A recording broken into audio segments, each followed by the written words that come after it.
of Joseph Rosenbaum. And as you can tell, I'm trying to go in chronological order. I'm trying to go through these events in a way that makes the most sense. So count one of the information is with regard to Joseph Rosenbaum. The second count of the information pertains to Richie McGinnis, who you heard testify. He testified that he was in the line of fire behind Joseph Rosenbaum as the defendant fires 4 rounds with his AR-15, which is loaded with full metal jacket ammunition. And I'll talk a little bit more about that type of ammunition in a little bit. But you've heard testimony that it's the type of ammunition that is capable of going through body armor. It is capable of going through a squad car.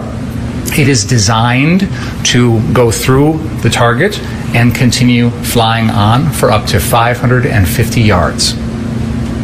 Richard McGinnis testified that when those shots went off, he thought he had been hit. He thought his life was in danger. One of the rules that I think most people who are familiar with firearms knows is always check your background. Meaning, know what's around your target and know what's behind your target. This is true when you're hunting, it's true when you're target shooting, and obviously it's true when you've got an AR-15 in downtown Kenosha in the middle of protests with houses and people nearby. But there's no indication the defendant cared one bit about his background, cared one bit about where those bullets were going to go. And as I said, he put Richie McGinnis in danger. Richie McGinnis, after this incident you've seen on the videos, goes to try and help Joseph Rosenbaum, and has his own video shows when he first gets there, he finds Mr. Rosenbaum's body face down on the ground. And I'm going to play this exhibit 15 for you.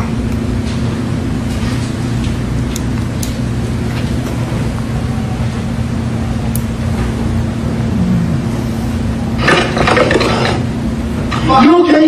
Just don't move, man. Don't move. All right, can I flip you over real quick? Oh,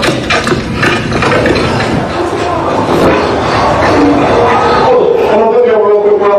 Flip me over real quick. Just gotta get pressure on this, dude. Where's it at? Where is it? Get it up. Where's that, dude? Get a light on it. Get a light. Give me a fucking light. Put pressure on it. Where, dude? Where's the hole? Where are you? He's taking his head. Come on. Put pressure. Put pressure. Put pressure. Keep your eyes open. Keep your eyes open. You shot him. I didn't let go. Just get pressure on this shit. I got it, brother. I got it. Listen to me. Stay with me. Listen to me. Listen to me. You're thinking of humping right now. Yeah, get him out. Get him out. He's not quiet. Keep pressure on him. I go. Get him. Keep pressure on him. Get his arms. Put that down.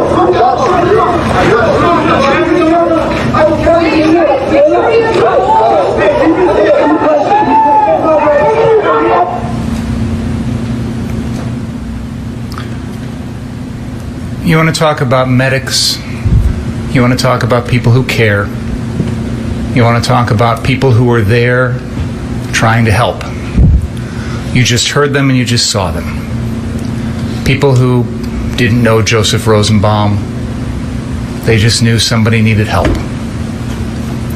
And while that's going on, the defendant flees, callously disregarding the body of the man that he just shot and killed. And as he's running off, he's lying to the crowd about what just happened. This is exhibit number 12.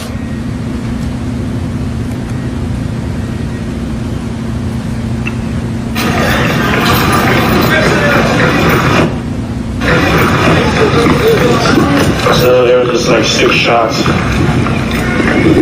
It went off.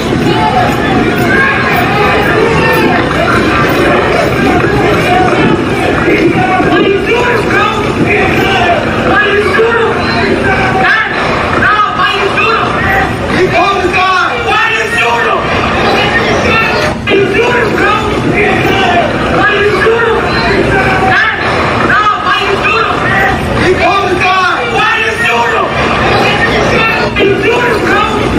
defendant says he pulled a gun. Why you shoot him? He pulled his gun. Why you shoot him? That statement, he pulled a gun, was a lie. It's not true. The defendant knew it wasn't true. He's lying to the crowd as he's running away. Joseph Rosenbaum didn't have a gun. The defendant knew he didn't have a gun. The defendant is lying to save his own skin instead of going and trying to help the person that he has just shot and killed. In exhibit number 3, Gage Grosskreuz's Facebook Live video, he tells a similar lie. As they're running, Mr. Grosskreutz asks the defendant, "Did you just shoot someone?" And the defendant says something about the police and then says, "I did not shoot anyone." And this is similar to the lie that he told Jason Lukowski at exactly that same time. As he passes Mr. Lukowski, he says, "I did not shoot anyone." And that was established through Mr. Lukowski's testimony. And again, I think it's worth emphasizing at this point that Jason Lukowski had just met the defendant maybe an hour. This is about 11:50 at night. Mr. Lukowski got there about 10:45.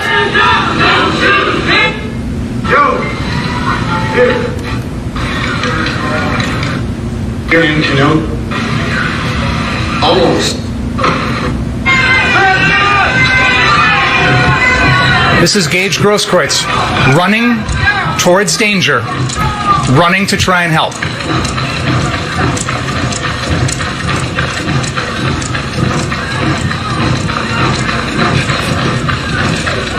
This is exhibit number 3.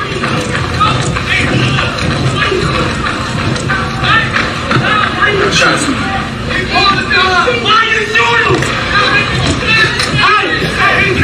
what are you doing? You shot somebody? Who shot? Who shot? Hey, what are you doing? You shot somebody? Who shot? Who shot? Listen to the second thing he says. You shot somebody? Who shot? Who shot? Hey, what are you doing? You shot somebody? Who shot?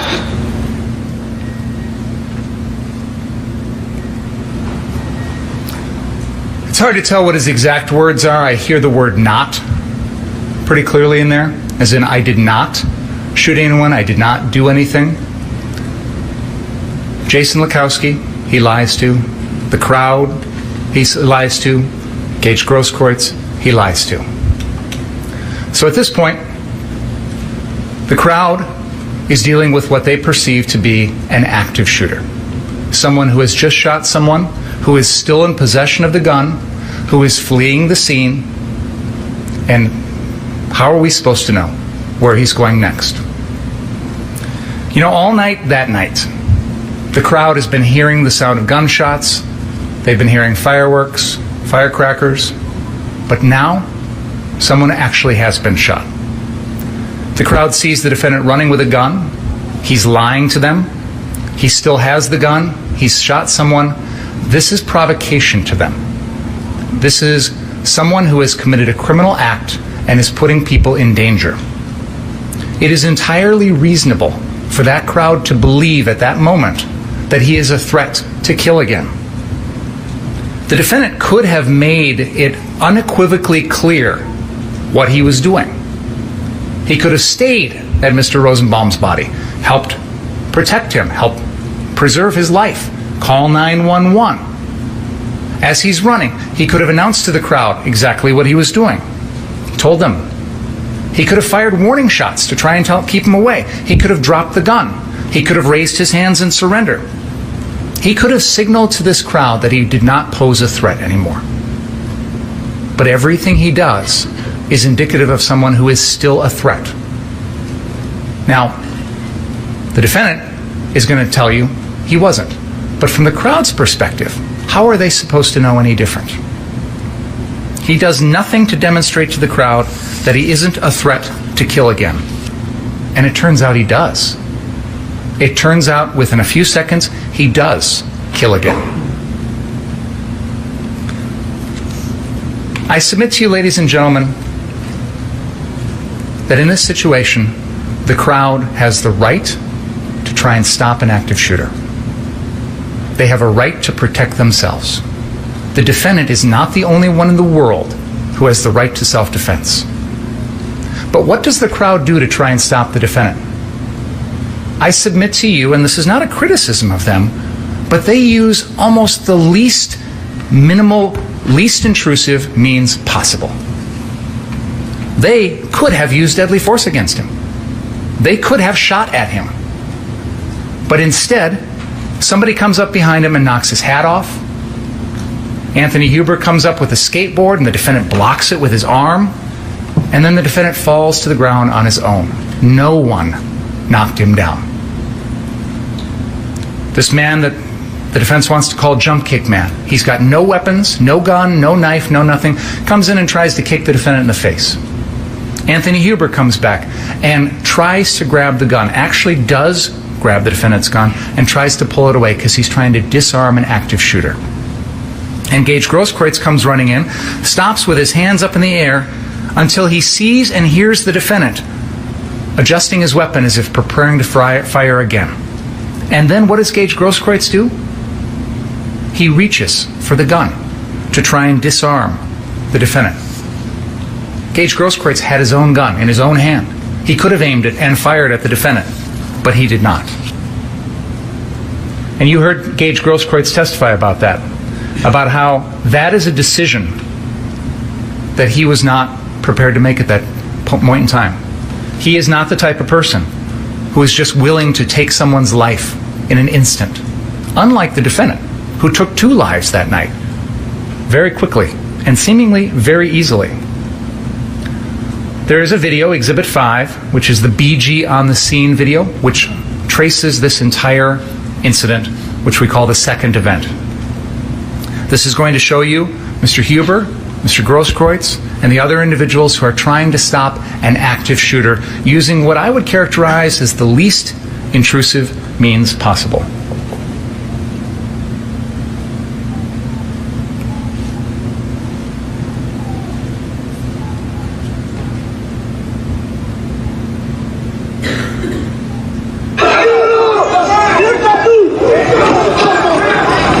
Someone knocks his hat off. Anthony Huber comes in with a skateboard.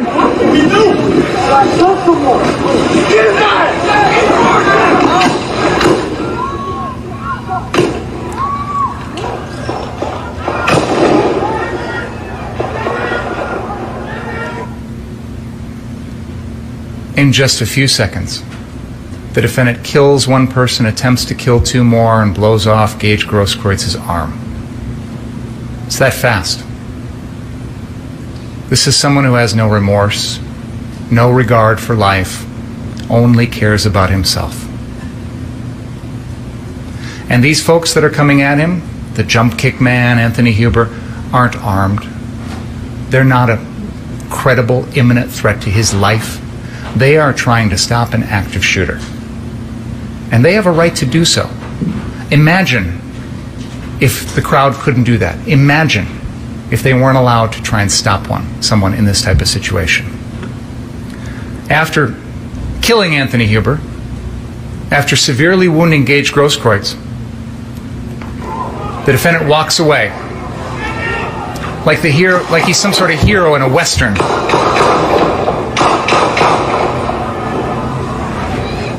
Without a care in the world for anything he's just done. You know, it's interesting. This occurs about a block away from the police line, right down the road. If the defendant's so concerned about his safety, the police are right there. And in fact, they pull up to this scene almost instantly. The defendant's got his medic bag on. He proclaims himself a medic.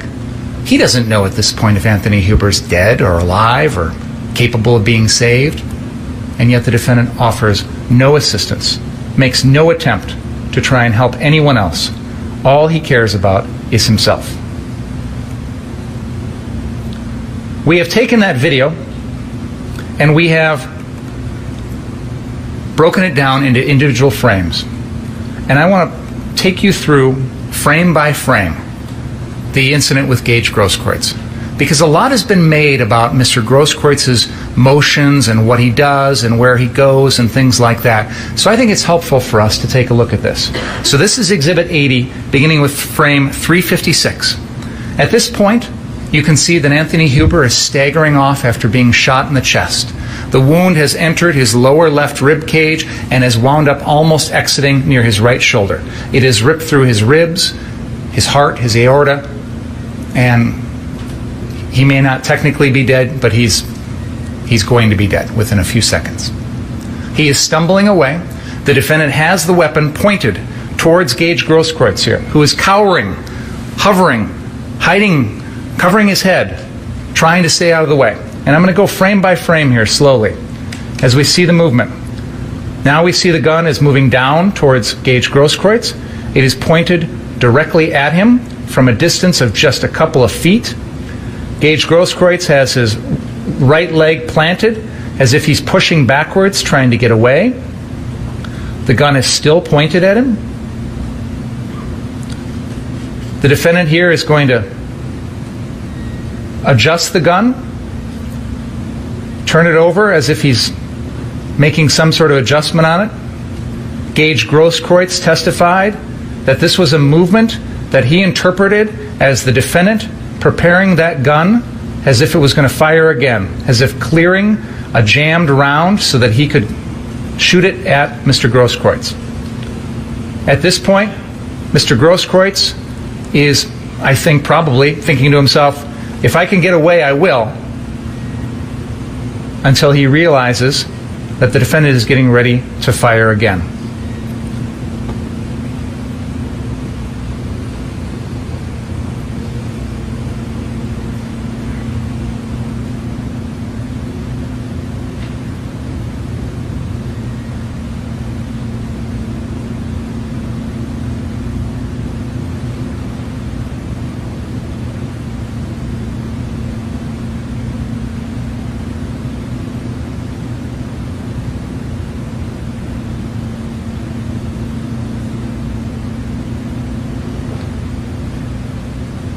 In none of these frames is Mr. Grosskreuz's right hand with his Glock pistol pointed at the defendant.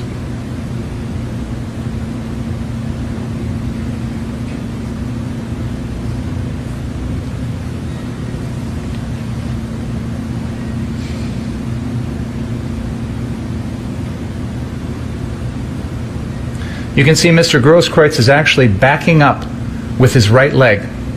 Let me go back a couple of frames here. This is frame 444. You can see his right foot is on the ground, but it's starting to move back. Now as I move forward, in the frames 447, his right leg is moved back. This is someone who is about to retreat. His hands are in the air. He's backing away from the defendant until, as he's testified, he sees the defendant start to manipulate that gun in such a way that it makes Mr. Grosskreutz feel like he's about to be shot. And only then does he take action. What action does Mr. Grosskreutz take? Does he hold that gun with both hands, the Glock that he's got, and point it at the defendant? No, never. Does he even take the gun with one hand and point it? No, never. Instead, you can see him start to lunge in with his left arm forward. The gun is not in this hand. The gun is in his right hand. He's lunging forward, reaching for the defendant. Probably reaching for the gun. Probably trying to block the gun. You can see now he's going to take a step with his right leg across the defendant's body. Not directly towards the defendant, but across the defendant's body. As he's reaching in, almost swiping away at that gun with his left arm. He has bladed his body in such a way as to try and present as minimal of a target as possible, which is probably what saves his life. His right leg is about to hit the ground here. The gun, the AR-15, is pointed directly at him from just 2, maybe 3 feet away. He's trying to shield himself with his left arm. And as we approach frame 500 here, The gun goes off. At no point in this process is Mr. Grosskreutz pointing his gun at the defendant. Frame 499, the gun is just fired. Frame 500, you see the puff of smoke. 501, the bullet has hit Mr. Grosskreutz's right bicep, severing it. I'm going to continue forward after this because you can see that his right arm, this is an interesting frame right here, 504. You can see that gun. I'll go back even more. You can see that Mr. Grosskreitz's arm with the right hand, with the gun, his right hand is pointed off to the side. What pulls that gun down closer to the defendant is the fact that Mr. Grosskreutz just had his right bicep severed. It's not a voluntary action. It's an involuntary, the muscle is severed. Now watch, frame 502, watch his right hand. 503, 504, 505, 506, 507, 508. At this point, yeah, absolutely. That right arm is probably dangling down towards the defendant. It's not going to be able to pull that trigger without a working bicep muscle, and it's not a voluntary thing. It's done because the defendant just blew his arm off. But yeah, this is the time after the shooting when, yes, the gun happens to be pointed at the defendant. And I got to stop here for a moment and highlight the hypocrisy of the defense. Because according to the defense, if someone has a gun, they're a threat. If someone points a gun, they're a threat. There's only one exception to that. The defendant. By their logic, he gets to run around with a gun all night. But, oh, we're not supposed to take him as a threat. He gets to point the gun at everyone. But, oh, we're not supposed to take him as a threat. No, it doesn't work that way. The same set of rules apply to the defendant as everybody else. There's no exception in the law for Kyle Rittenhouse. There's no exception that says, if anyone else has a gun, you're a danger, except for Kyle Rittenhouse. There's no exception in the law that says, if you point your gun at people, oh, that makes you a threat and I can kill you, except for Kyle Rittenhouse. I can do it all night long. The same rules apply to him as everyone else. And everyone else has a right to defend themselves also, not just the defendant.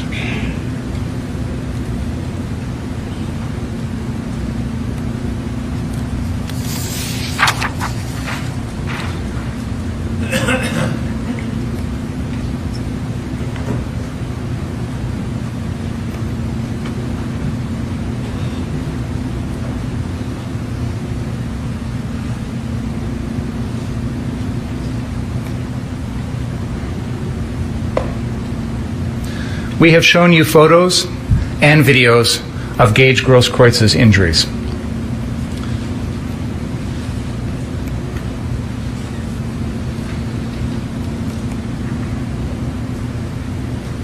Exhibit 60 is a video taken right after Mr. Grosskreutz was wounded by the defendant.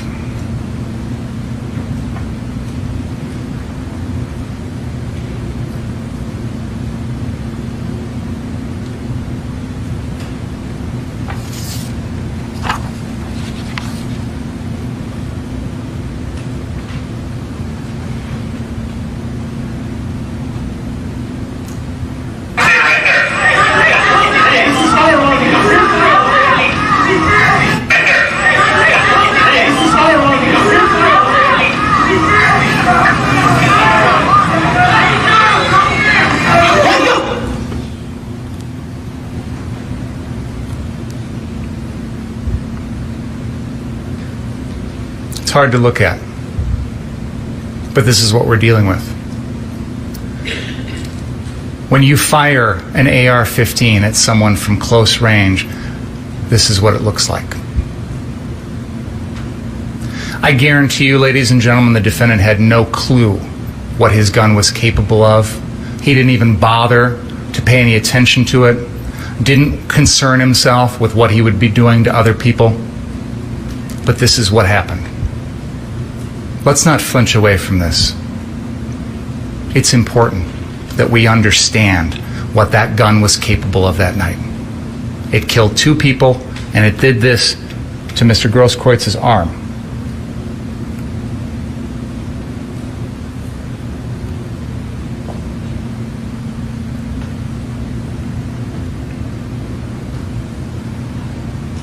When those shootings occurred that I just played for you, what would a reasonable person in the defendant's position at that time think?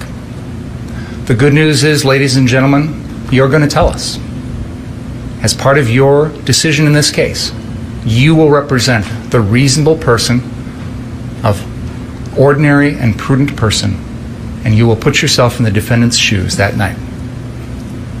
I submit to you that at the time of those shootings, a reasonable person in the defendant's shoes would have known that he had provoked Joseph Rosenbaum by pointing his gun at someone else, that the defendant had put someone else at risk of dying by doing that. The defendant should have known that the crowd was aware of the fact that he had just shot someone and that they felt their lives were in danger. That is reasonable. It is also reasonable to understand that at that point, Gage Grosskreutz had just witnessed all of this. He had heard the defendant had shot someone. He'd heard the defendant lie about it. He saw the defendant shoot at Jump Kick Man at close range, miraculously missing. Had seen the defendant kill Anthony Huber. Gage Grosskreutz reasonably believed his life was in danger at that moment.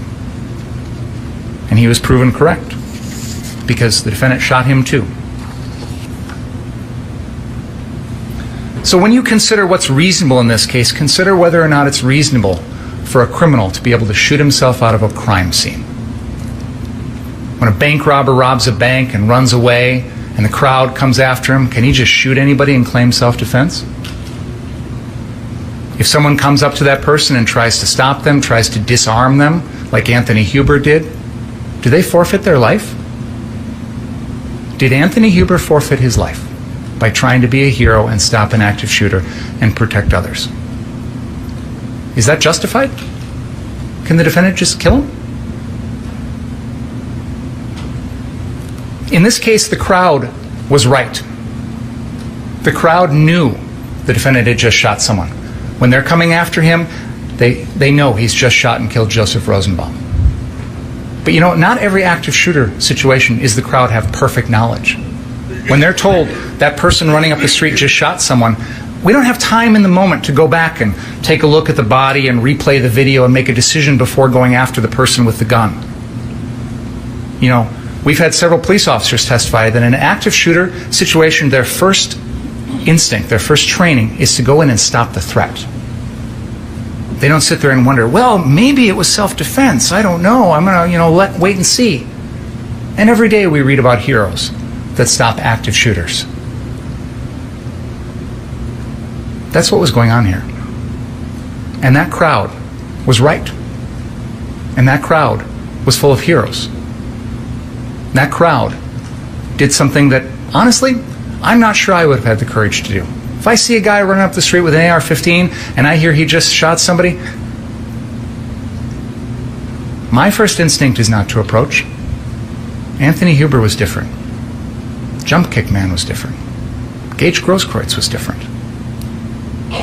That doesn't make them a threat to the defendant's life. It doesn't make their lives worthless. They don't give up their right to defend themselves. They have just as much right as the defendant.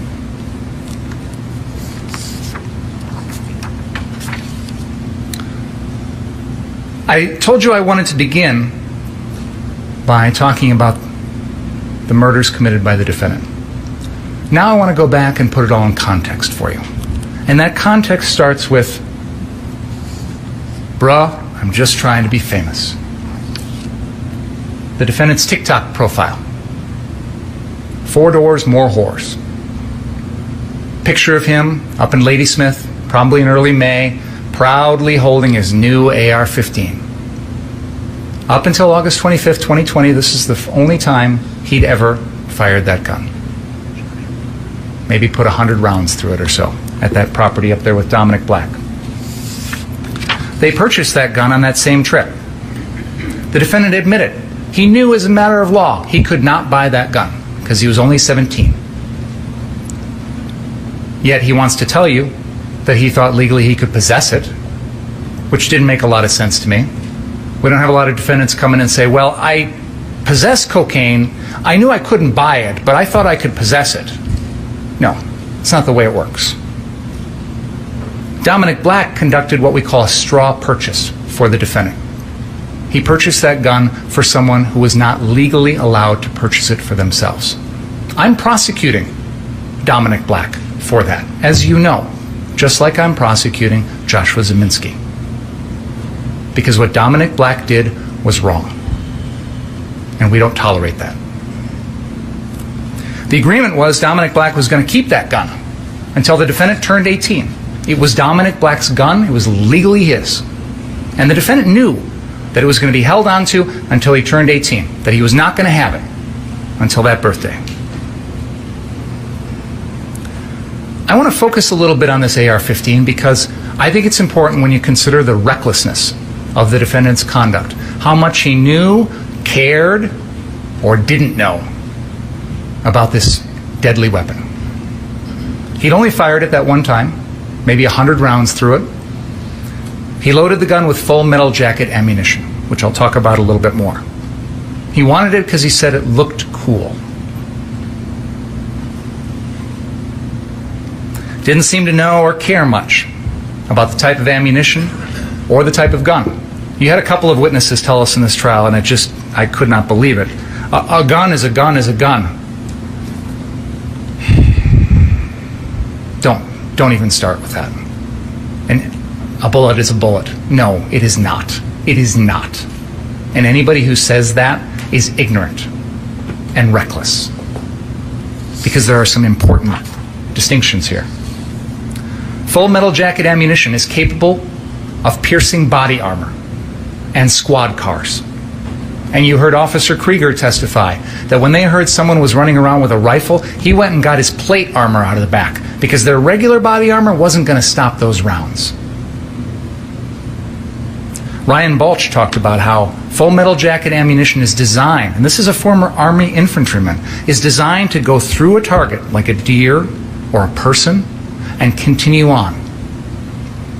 He says it can hit a target 550 yards away. That's 5.5 football fields. And he explained that he had a handgun that night, which he put hollow point ammunition on. And that's what he was planning on using for self-defense. Because hollow point ammunition acts differently. It's going to hit its target, but it's not designed to continue on and go through and hit other targets. So you will hit what you hit, but you're not going to put the rest of the community at risk, especially on a night when there are hundreds of people out on the streets in a heavy residential area. We can see on that map that car source, there are houses, there are churches, there are daycares, there are schools nearby, and you're firing full metal jacket ammunition around. I submit to you, ladies and gentlemen, that that AR-15 had no lawful or legitimate purpose that night. Now, the Second Amendment allows people to carry guns. That is true. There are people who can't carry guns, convicted felons, for example. But, generally speaking, I'm not saying people don't have the right to carry a gun. What I'm saying is that AR-15 did not accomplish any of the goals that these folks said it was going to. So, for example, Ryan Balch says the handgun is what he was going to use for self-defense. Several witnesses agreed you can't point this gun or shoot this gun at people to protect property. So if you're going to protect the car source building, how is this gun going to help with that? The defendant has admitted the gun was useless when he was going to treat people as a medic because it got in the way. He had to take it off and hand it to someone. So you can't use it as a medic. You can't use it to protect the building. So what's it there for?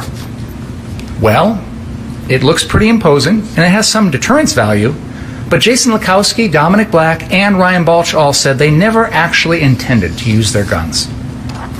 So why is it there? The defendant was wearing a sling that night. He purchased that sling at Jelinski's that afternoon. The purpose of the sling was so the gun couldn't be taken away. Wouldn't fall off, he wouldn't lose possession of it. It was designed to help him retain possession of that gun. And he loaded it with 30 rounds, the full magazine, capable of killing 30 people or more.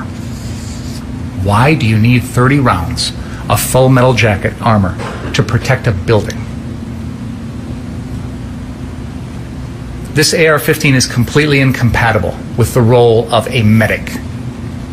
Richie McGinnis testified he's been to demonstrations in Seattle, Portland, Washington, D.C., New York, Minneapolis. He's never seen anyone walking around claiming to be a medic with an AR-15. And certainly when you see someone like that, it doesn't exactly send a warm, fuzzy message. Oh, come to me, I'm here to help. And the defendant acknowledged he had to take off his AR-15 to treat people.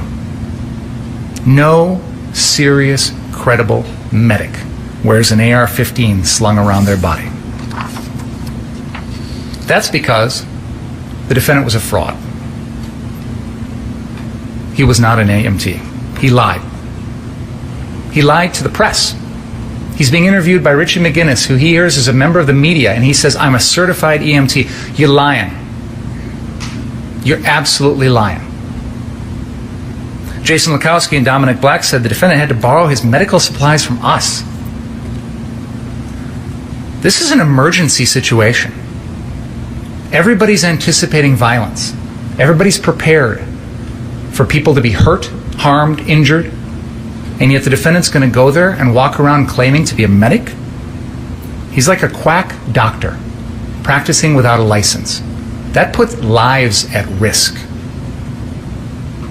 And one of the things I had Gage Grosskreutz testify about is that tattoo on his right arm which said, "First, do no harm," which is one of the precepts, one of the fundamental tenets of the practice of medicine. First, do no harm. So how do we evaluate the defendant's performance as a medic that night? Well, on one hand, he wrapped up an ankle and I think maybe helped somebody who got a cut on their hand. Yay! On the other hand, he killed 2 people, blew off Gage Grosskreitz's arm, and put 2 more lives in jeopardy. So, you know, when we balance your role as a medic that night, I don't give you any credit. He showed no remorse for his victims, never tried to help anybody that he hurt, and even on the witness stand, when he testified on Wednesday, he broke down crying about himself, not about anybody that he hurt that night. No remorse, no concern for anyone else. For him to call himself a medic is an insult to anyone like Gage Grosskreutz, who spent hundreds of hours training and working hard to become an EMT. It's an insult.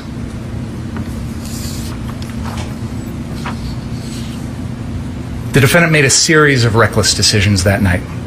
Going armed with an AR-15 at 17 years old when he knew he shouldn't have done so, because that gun is normally locked in a safe that he doesn't have access to, and it's not even legally his. He's out after a citywide curfew. He's intentionally and knowingly entering into a dangerous situation, and he expects it because he brings along his AR-15 and some body armor. So don't tell me you didn't know. He brings along no non-lethal means of defense, which means his only option is to kill. I don't know about a lot of you, but I remember that night. I didn't come down here. I don't think most reasonable people did. In part because we all knew it was going to be violent and dangerous. Most reasonable people, to the extent they came out, they were gone by then. Because you don't willingly put yourself in this situation unless you want it, unless you're looking for it, unless you want trouble.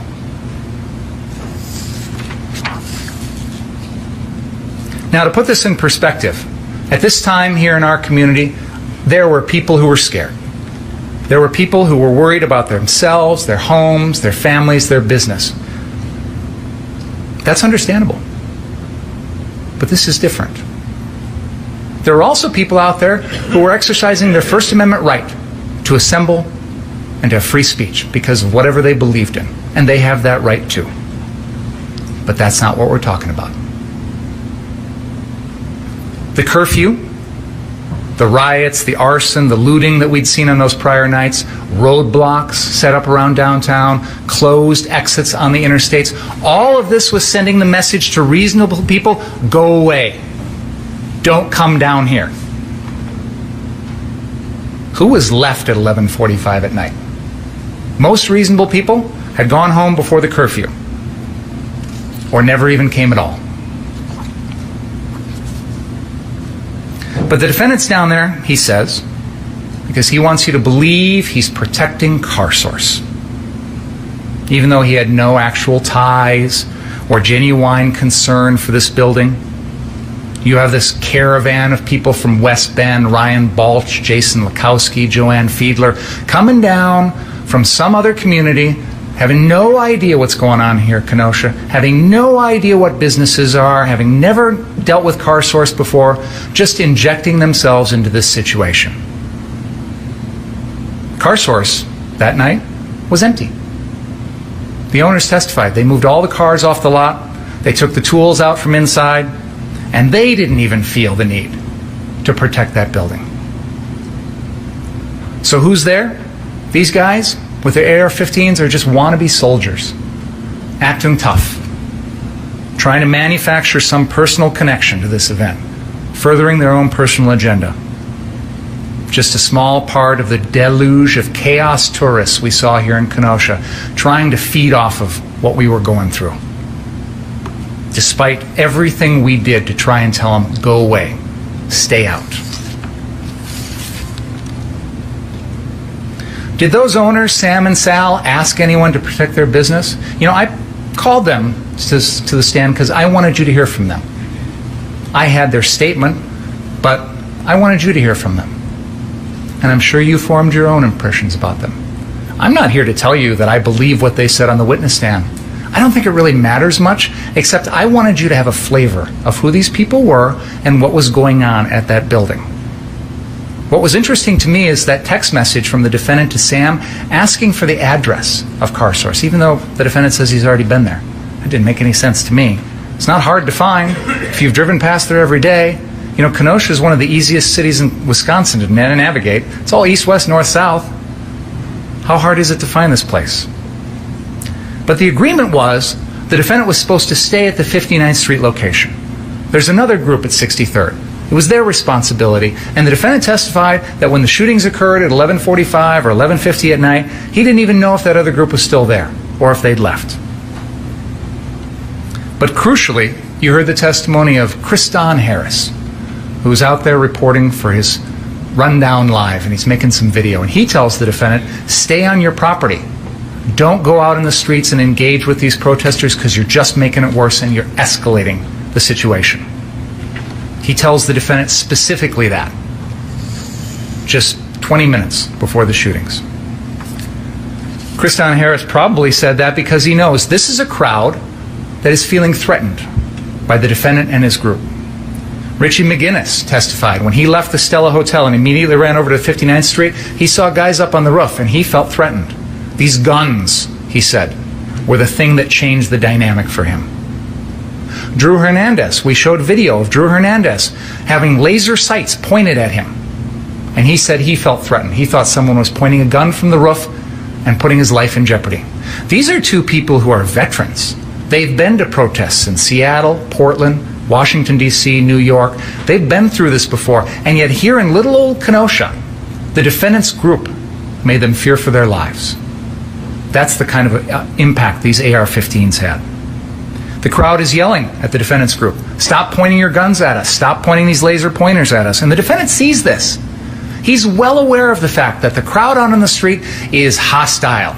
They don't react well to him. And he knows that by 11:35 at night, this crowd is all the way down there south of 60th. That's where they're at. So if I go down there, I need to be prepared and I need to expect that these folks are not on my side. Joseph Rosenbaum. He's dead. So we don't know what he was thinking. We don't know what was going on in his mind. That makes him an easy target for the defense today because they can stand up here and pile on him and destroy his reputation, and he can't speak for himself.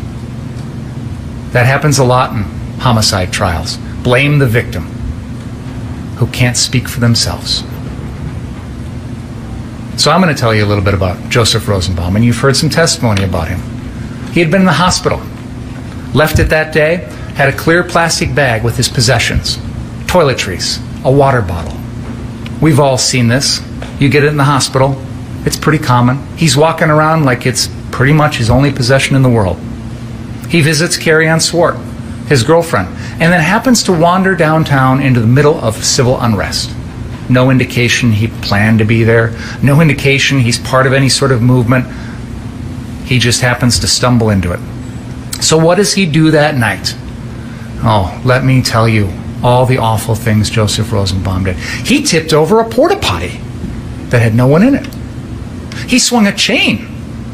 He lit a metal garbage dumpster on fire.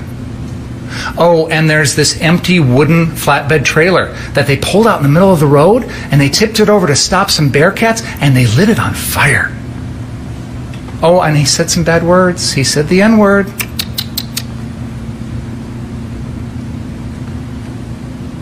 If he were alive today, like Joshua Zeminski, I'd probably try and prosecute him for arson, but I can't because the defendant killed him. But that's the way we deal with people that do these things. When you commit arson, we prosecute you. We don't execute you in the street. And I'm not here to say that the things that Joseph Rosenbaum did were good or that I condone that kind of behavior. Not at all. But he didn't deserve to die for it. You can't kill someone for these things. He's 5'4", 150 pounds. Jason Lukowski characterized him as a babbling idiot. Lukowski says, I turned my back and walked away. This guy wasn't even a threat. I think we all know somebody like Joseph Rosenbaum, the Napoleon complex, the little guy who just wants to chatter, but when it comes down to it, it's all bark. It's no bite. It's like a little dog. Bark, bark, bark, bark, bark, but really ain't gonna do anything. There is no dispute in this record that at no point that night did Joseph Rosenbaum hurt anyone. Never had a gun, never had a knife, never had a bat, never had a club. And in the Drew Hernandez video, that fight at Ultimate Gas that we showed you, he's being shoved around by the crowd like a rag doll. And yeah, he's mouthing off, he's talking a lot, but he doesn't actually threaten anybody, doesn't actually hurt anybody.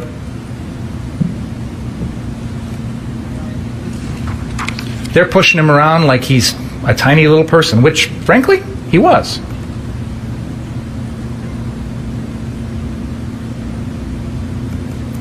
And in the background of this video, you will hear somebody say, point your gun at me, or something like that. That's Joseph Rosenbaum. He's upset because somebody pointed a gun, and that triggers him, which is understandable. I think most of us would be triggered by that sort of thing, and that's what's upsetting to him. But he gets right in the face of people who have AR-15s, never reaches for their guns, never rears back to punch anyone, never even lays hands on anybody.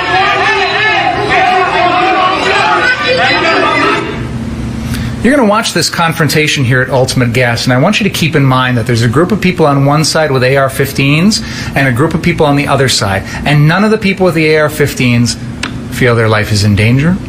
None of them shoot their guns. They can handle themselves. The defendant can't.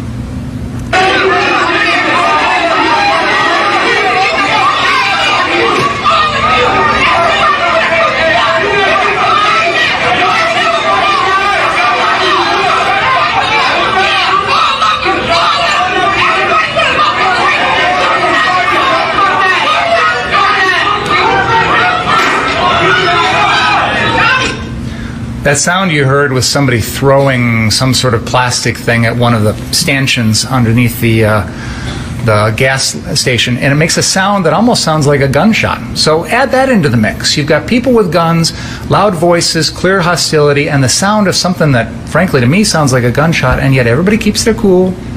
Nobody hurts anybody. Nobody fires a gun. And watch how they push Joseph Rosenbaum around like a rag doll.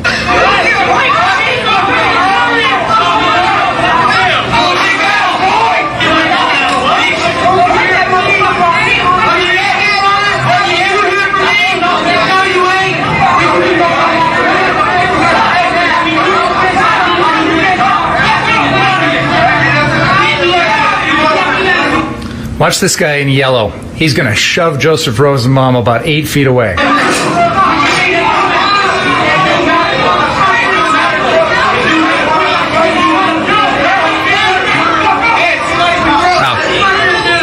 I guess it was a different guy that did that, but they're shoving him around like a rag doll. Nobody feels threatened by Joseph Rosenbaum. He's not reaching for anybody's gun. He's a mouthy little guy. He's a little dog that barks.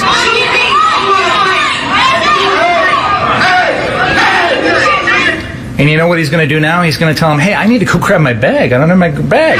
So they let him on through.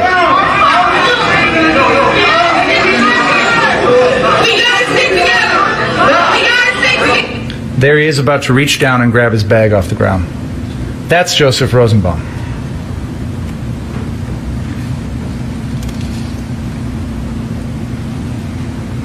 You've heard testimony that he tells people, shoot me, asking them to shoot him. I'm curious how that's a threat to anyone else.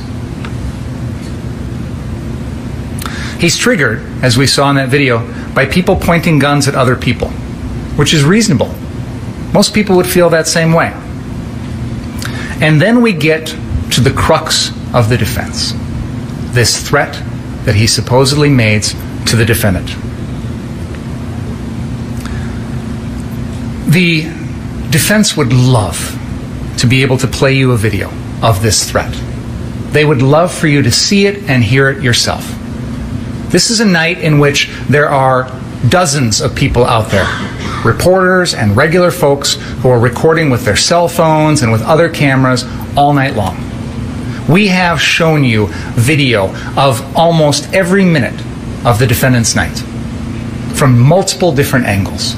And yet, you have not been shown a single video with this threat.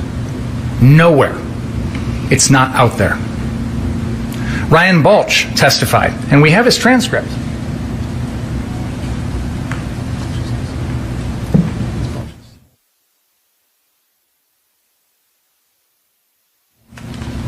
We have his testimony, and what he says is there was an incident in which Dustin Collette had put out a dumpster fire and said something to the effect of, fuck around and find out. And Balch steps in, and he has an exchange with the protesters, and he turns around, and Rosenbaum is right there in front of my face yelling and screaming. And I tell him to back up. And he goes, you know what? If I catch any of you guys, blah, blah, blah. So that's the timing, according to Ryan Balch. Right after that dumpster fire.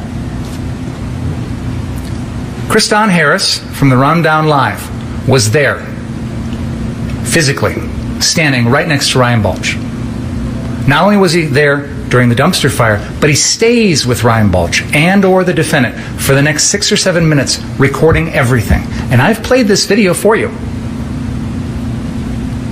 It is Exhibit 18.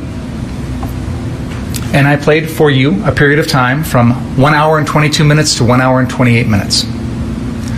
And I asked Kriston Harris, I call him to the stand, and I said, I'm going to ask you 2 questions. Number 1, do you independently remember seeing Joseph Rosenbaum, hearing this threat? And he said no. And then I said, okay, well, maybe you missed it, because, you know, there's a lot going on. So will you rewatch your video for me and tell me, is it in there? And he said, no. This video captures that entire period of time with Ryan Balch and the defendant right there, and there's no threat. There's no Rosenbaum. It didn't happen. The defense desperately wants this because they've got to give you a reason why it's okay to kill Joseph Rosenbaum. And this threat is critical to their case. But it's not there. In exhibit number 3, and I'll play it for you here as I'm talking, Joseph Rosenbaum isn't even visible. Now, I submit to you that even if, I'm sorry, this is Exhibit 18, even if there was a threat made, it's still not enough, because Joseph Rosenbaum's unarmed, and you can't kill him. But the defense has pinned a lot of their case on a threat that didn't happen, and they can't prove. It's not on video. It's not there. So I'm going to pull up Exhibit 18, the Rundown Live video, and I'm going to go to that mark.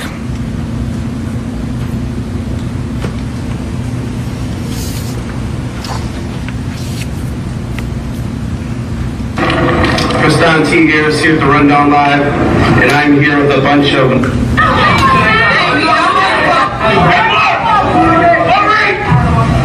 Kristan T. Harris here at the Rundown Live. If you are live, share this in all your groups, your forums, set watch, protect... It's just like the year, man.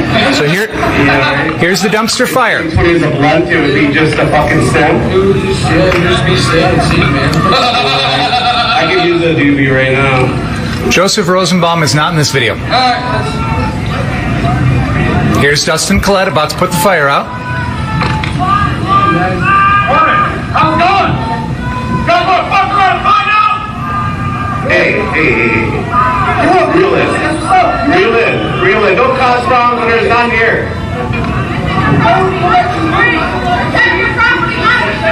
Yeah, that's true. Just stay on your property.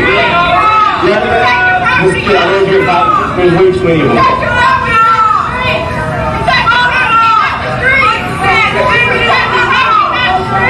I have to agree with her. There's Ryan Balch standing right next to Gage Grosskreutz. Joseph Rosenbaum isn't here. And the defendant and his group are being told an important message. As long as you stay on your property, but don't go out there and cause trouble. I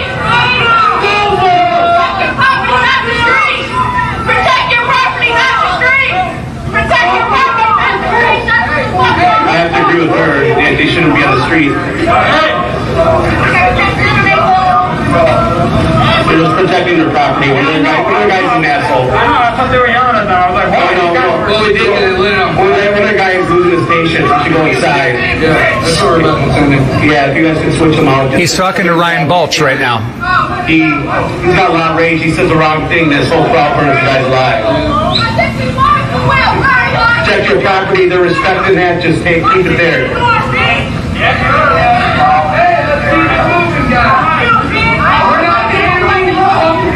This is where Ryan Balch goes and talks to a protester. He's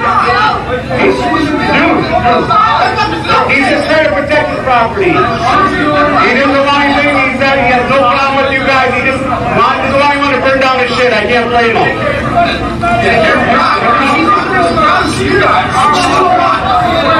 I understand. Hey, your job isn't to be in the street. You gotta stay on your property. That's why you got problems already with people. No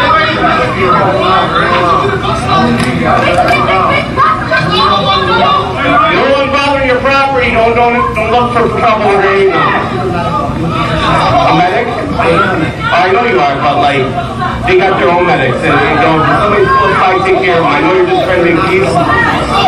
I get that, but they don't look at it that way. They look at you guys as it's a different. It's as much as you guys are afraid of them before they march down here. I know, but like when the conversations are having.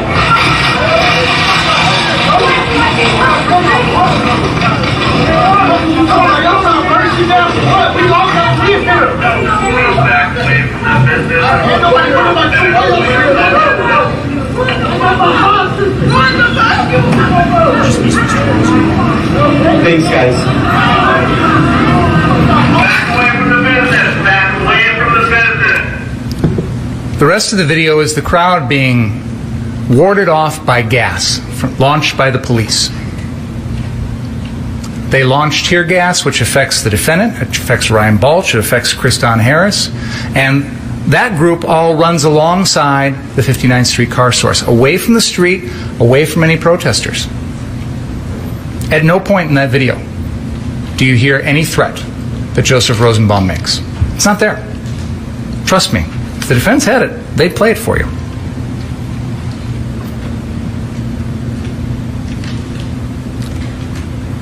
Now, they want you to believe that that threat is made, and they also want you to believe that it was something that the defendant took into account when he decided to kill Joseph Rosenbaum. One of the questions that occurs to me is, how would the defendant even know who that guy is? Because earlier in the night, Joseph Rosenbaum is wearing a red shirt and a blue bandana. But by the time he's killed, he's got no shirt on. He's got no blue bandana. This is someone the defendant has never even met before. He's one of hundreds of people in the crowd. And yet, we're expected to believe that in a split second, the defendant remembers this guy? I don't believe so. So then, that video that I just showed you leaves off at about 11:35 p.m. The police have moved the protesters south of 60th Street. They've tear gassed the crowd, and there's no protesters left. 59th Street is no longer in any danger. It wasn't much danger to begin with. There wasn't anything left there to protect. But by this point, there's no more danger. As law enforcement comes through, you've heard this video where they tell the defendant and his group, "We appreciate you," and hand him out bottles of water. As long as you stay on that private property, yeah. No one is saying you don't have the right to stay on private property and protect private property. What people are saying, what the crowd is saying, is stay there. Don't go out looking for trouble. The defendant hears this message from the police and takes it the wrong way. He thinks, oh, well, now I'm junior policeman. I can go run around stopping crime. But I asked him and I asked some other witnesses, if the police are there on the scene and the protesters are gone, go home. Why are you still here? Shouldn't have been here in the first place. But why are you still sticking around? And interestingly enough, one of the questions I've always had in the back of my mind is, what's the end game here? When is this crew going to be done and decide that it's time to leave? Well, right after the defendant kills Joseph Rosenbaum, kills Anthony Huber, and comes back, they all flee like rats off a sinking ship. But it's boring at 59th Street. There's no protesters. There's no action. So the defendant decides about 11:35 p.m. to cross the police line and go looking for trouble. He knows at this point he's entering a hostile crowd. He's seen this crowd. He knows what they're like. That's why he has to yell friendly to them, because he knows they're not going to see him and think he's friendly. And he knows he's got to have Ryan Balch with him, some sort of buddy to protect him. And he's immediately confronted by that man with the yellow pants who says, "You just pointed your gun at me." And the defendant says, "Yeah, I did." He admits that. Now, what's interesting to me is they want you to believe this never happened. They want you to believe this guy in the yellow pants made it up or is lying. But he's just standing there by the side of the road, minding his own business, when the defendant happens to walk up to him. Do you think he just sat there and thought, oh, I'm going to make up a lie about this guy on the spur of the moment? Or did it really happen? And is it consistent with everything else you've seen about the defendant? Does he sound like the sort of guy who would point a gun at someone for standing on a car? Does he strike you as the kind of guy that would threaten deadly force to protect property? Because that's what happened. The man in the yellow pants says it happened. The defendant agrees. And then he comes into the trial and says, oh, I was being sarcastic. Like he's a little 17-year-old and he wants to get out of it. Shortly after that, the defendant loses track of his protector, Ryan Balch. So now he's in a position where he knows that he's surrounded by people that consider him a threat. He knows that he's not supposed to go anywhere without Ryan Balch. He knows he's supposed to go back to 59th Street. And he does. He tries. He walks up to the police line. He says, I work there. That's my business. Which isn't true, but whatever. And they won't let him through. Now, Ryan Balch makes it on through shortly thereafter. But the defendant gives up. He could go one block in either direction and make it back easily if he wants to. But he stops and decides, you know what, I'm going to stay here and maybe see what's going to happen. So then he talks to these people with fire extinguishers. And he's going to go down to 63rd Street. And he asks one of them to come along. And they say no. Now at this point, doesn't have Ryan Balch. He knows he's supposed to go back. He knows he's supposed to have a buddy. And yet he decides to go it alone. He decides to run down to 63rd Street or walk down to 63rd Street. Doesn't even know if that other group is still there. Doesn't even know if he's really needed. But he can't wait to take this opportunity to go down and confront people. Because he thinks he's some sort of cop, some sort of law enforcement agent, some sort of junior cadet who's out there with the responsibility to fight crime. Nobody asked him to do that. Nobody gave him the right. Nobody deputized him. Ryan Balch says, the police told me, the crowds, we're going to push them down by you, you're going to deal with them. The Bearcats hand out water and tell him he's appreciated. As he's crossing the police line, they warn him about people throwing rocks. What is the message the defendant takes from all of this? The wrong message. Oh, well, now I've got the power, I've got the gun. I'm going to go confront these bad guys. I'm going to stick my nose in things. So what does he do when he gets down to 63rd Street? The first thing he does, we showed it to you at the very beginning, that drone video, grabs that gun and points it at someone to protect property. Points it at the Zeminskis. Because why? Because they're, what, about to mess with some sort of fire? They're not threatening anyone's lives. He doesn't need to protect anyone. He doesn't need to protect himself. He's pointing a gun because he thinks he needs to protect property.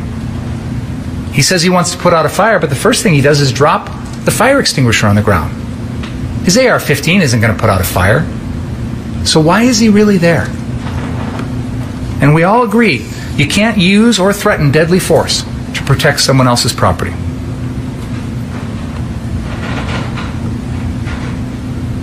You are here to decide whether or not his actions are legally justified, not to buy pathetic excuses that might be given to you.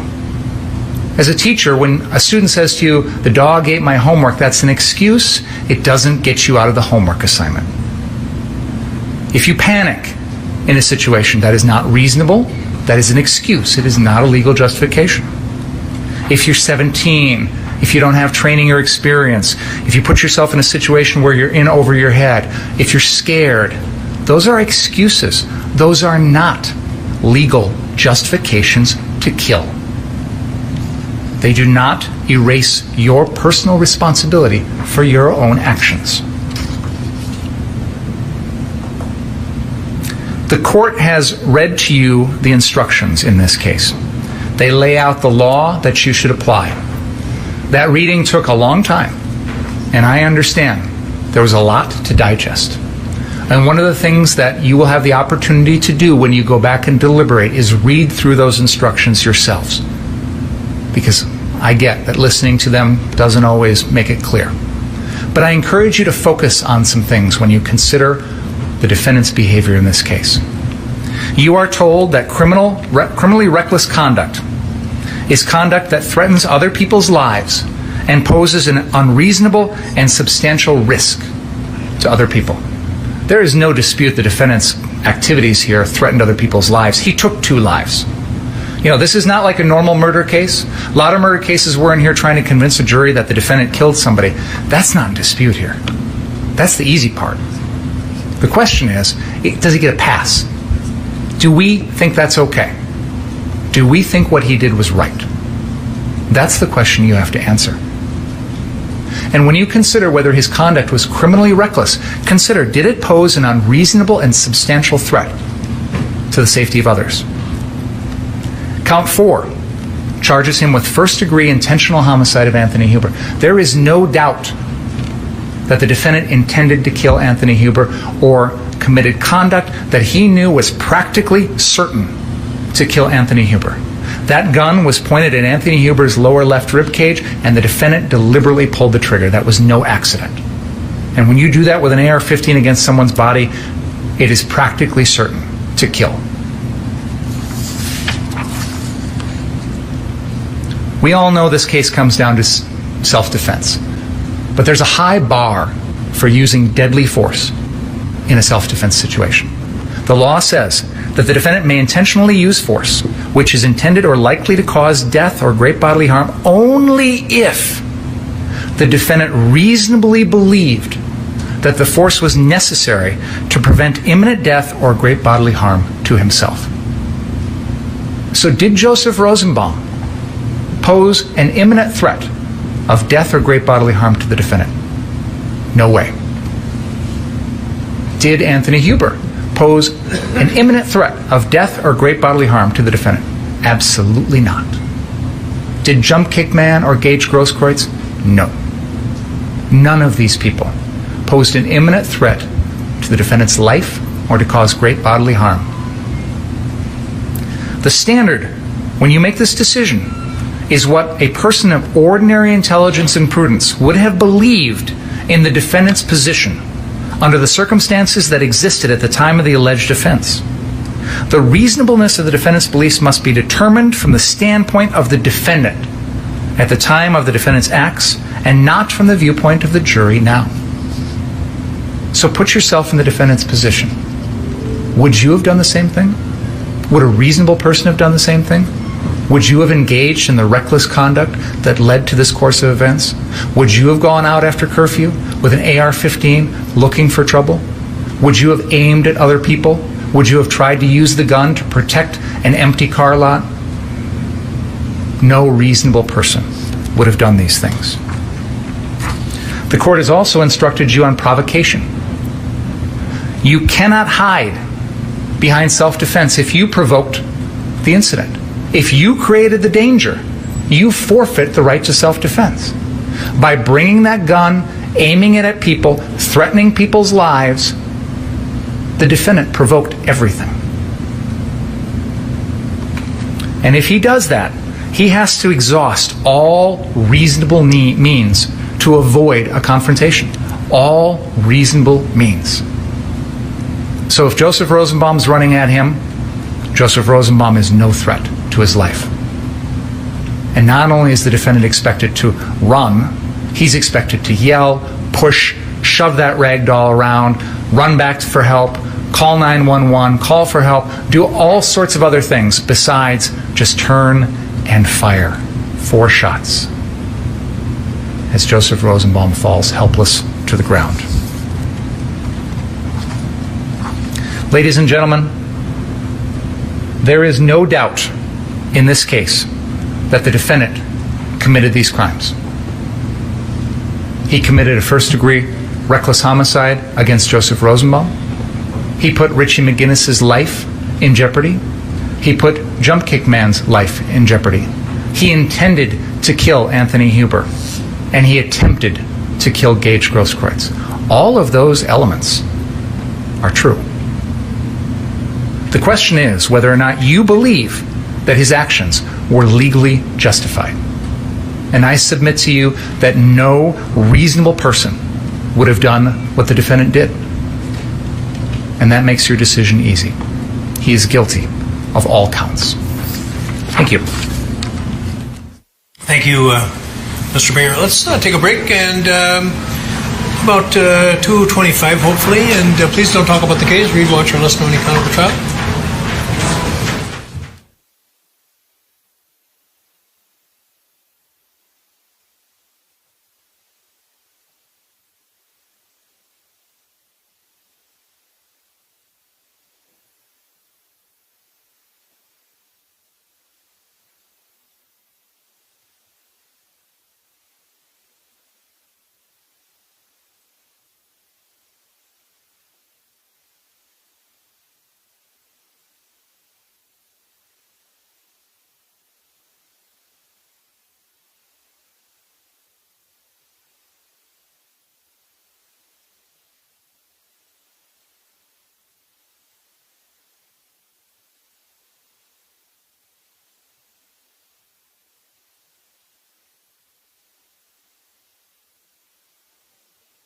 Said that, I wondered if I'd have given it a print command, you know.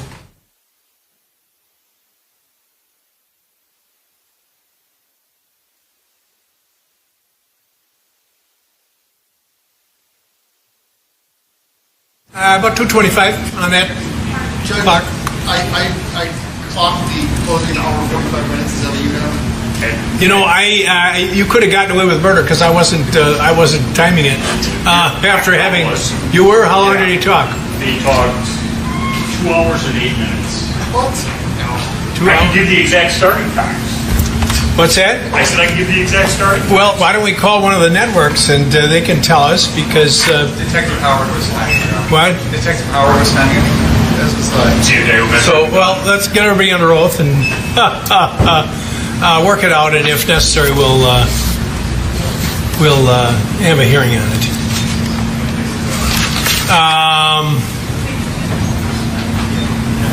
That's all that came through?